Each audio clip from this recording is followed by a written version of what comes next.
Well, good morning. We are reading The Hobbit by J.R.R. Tolkien. We are in the last chapter today. So exciting. Chapter 19. It is called The Last Stage. And in chapter 18, if you remember, Bilbo wakes up and a man finds him and brings him back to the tents to where Gandalf is, and we discover that Thorin is fading away. He has been pierced with spears, he is dying, and he wanted to make amends with Bilbo before he left this earth, or their earth, their Middle Earth. And then we discover that Fili and Kili also perished in the Battle of the Five Armies, and Dain, son of Nain, is now the king under the mountain. And Bilbo then took a return journey home afterwards with Gandalf and Beorn. And so now, hopefully, he is still continuing his journey home, or he has reached home, or whatever is happening at this point, because I believe at the end of the last chapter, he was like, "Oh, I miss my armchair," or something to that effect. So, chapter 19. The Last Stage. It was on May the 1st that the two came back at last to the brink of the valley of Rivendell, where stood the last, or the first, homely house. Again, it was evening. Their ponies were tired, especially the one that carried the baggage, and they all felt in need of a rest. As they rode down the steep path, Bilbo heard the elves still singing in the trees, as if they had not stopped since he left, and as soon as the riders came down into the lower glades of the wood, they burst into a song of much the same kind as before, and this is something like it. The dragon is withered, his bones are now crumbled, his armor is shivered, his splendor is humbled. Those swords shall be rusted, and throne and crown perish, with strength that men trusted, and wealth that they cherish. Here grass is still growing, and leaves are yet swinging, the white water flowing, and elves are yet singing. Come tra-la-lolly, come back to the valley. The stars are far brighter than gems without measure. The moon is far whiter than silver and treasure. The fire's more shining on hearth in the gloaming than gold won by mining. So why go a-roaming? Oh, tra-la-la-lolly, come back to the valley. Oh, where are you going so late in returning? The river is flowing, the stars are all burning. Oh, whither so laden, so sad and so dreary? Here, elf and elf maiden, now welcome the weary. With tra-la-la-lolly, come back to the valley. Tra-la-la-lolly, fa-la-la-lolly, fa-la. Then the elves of the valley came out and greeted them and led them across the water to the house of Elrond. There a warm welcome was made them, and there were many eager ears that evening to hear the tale of their adventures. Gandalf it was who spoke, for Bilbo was fallen quiet and drowsy. Most of the tale he knew, for he had been in it, and had himself told much of it to the wizard on their homeward way or in the house of Beorn, but every now and again he would open one eye and listen when a part of the story which he did not know yet came in. It was in this way that he learned where Gandalf had been to, for he overheard the words of the wizard to Elrond. It appeared that Gandalf had been to a great council of the White Wizards, masters of lore and good magic, and that they had at last driven the necromancer from his dark hold in the south of Mirkwood. Ere long now, Gandalf was saying, the forest will grow somewhat more wholesome. The north will be freed from that horror for many long years, I hope. Yet I wish he were banished from the world. It would be well indeed, said Elrond, but I fear that will not come about in this age of the world, or for many after. When the tale of their journeyings were told, there were other tales, and yet more tales, tales of long ago, and tales of new things, and tales of no time at all, till Bilbo's head fell toward his chest, and he snored comfortably in a corner. He woke to find himself in a white bed, and the moon shining through an open window, and below it many elves were singing loud and clear on the banks of the stream. Sing all ye joyful, now sing all together. The wind's in the treetop, the wind's in the heather. The stars are in blossom, the moon is in flower, and bright are the windows of night in her tower. Dance all ye joyful, now dance all together. Soft is the grass, and let foot be like feather. The river is silver, the shadows are fleeting. Merry is Maytime, and merry our meeting. Sing we now softly, in dreams let us weave him. Wind him in slumber, and there let us leave him. The wanderer sleepeth, now soft be his pillow. Lullaby, lullaby, alder and willow. Sigh no more, pine, till the wind of the morn. Fall, moon, dark be the land. Hush, hush, oak, ash, and thorn. Hushed be all water till dawn is at hand. Well, merry people, said Bilbo, looking out, what time by the moon is this? Your lullaby would waken a drunken goblin, yet I thank you. And your snores would waken a stone dragon, yet we thank you, they answered with laughter. It is drawing towards dawn, and you have slept now since the night's beginning. Tomorrow, perhaps, you will be cured of your weariness.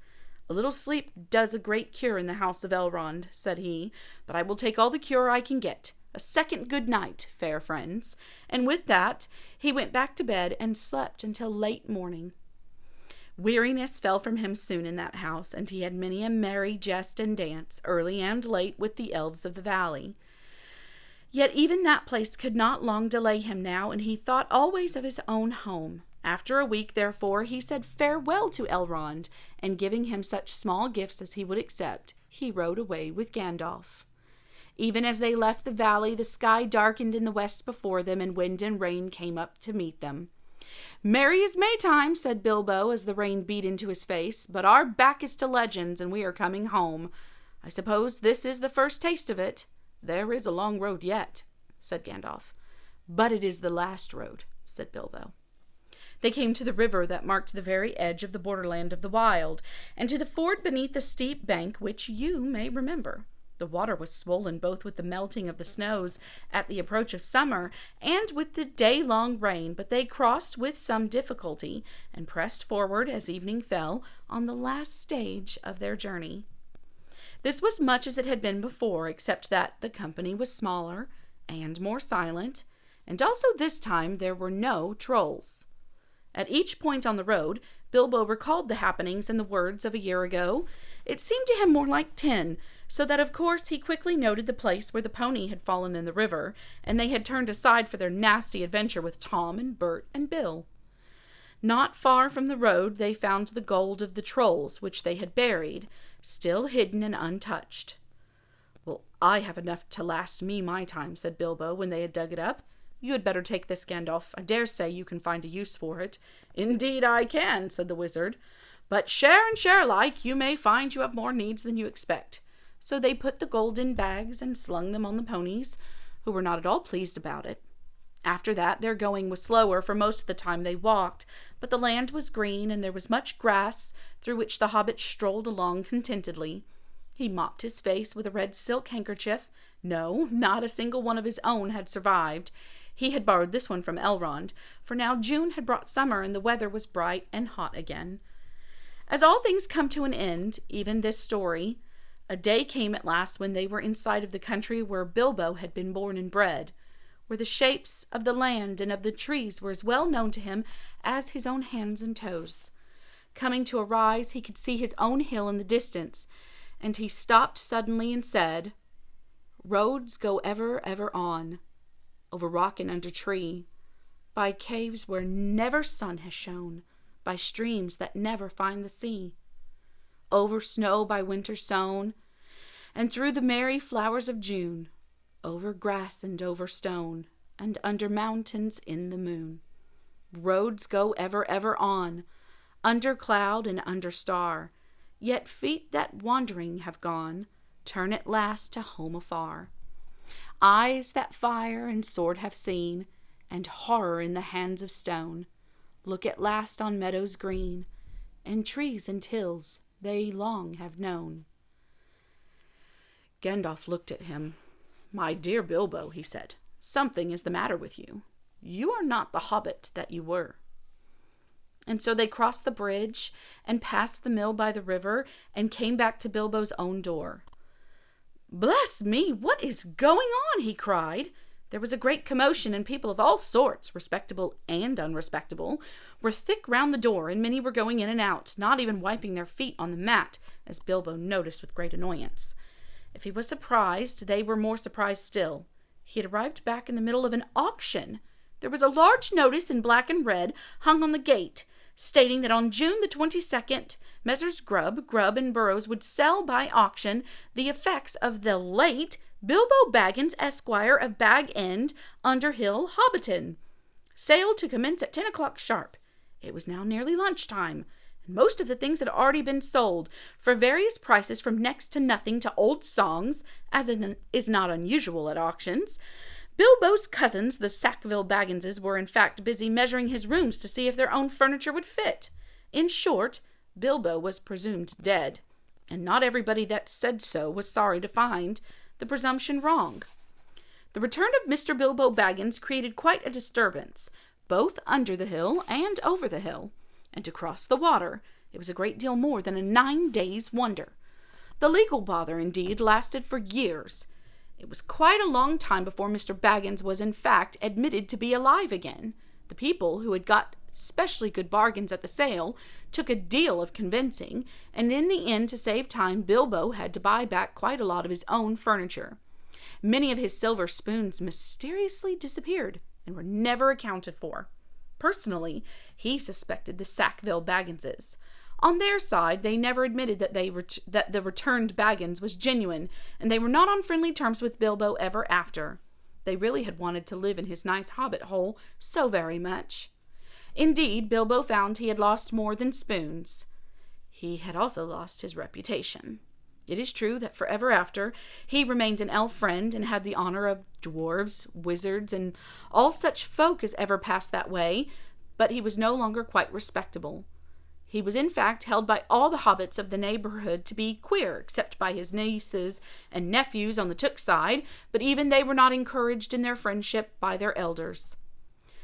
I am sorry to say he did not mind. He was quite content, and the sound of the kettle on the hearth was ever more musical than it had been even in the quiet days before the unexpected party. His sword he hung over the mantelpiece. His coat of mail was arranged on a stand in the hall until he lent it to a museum.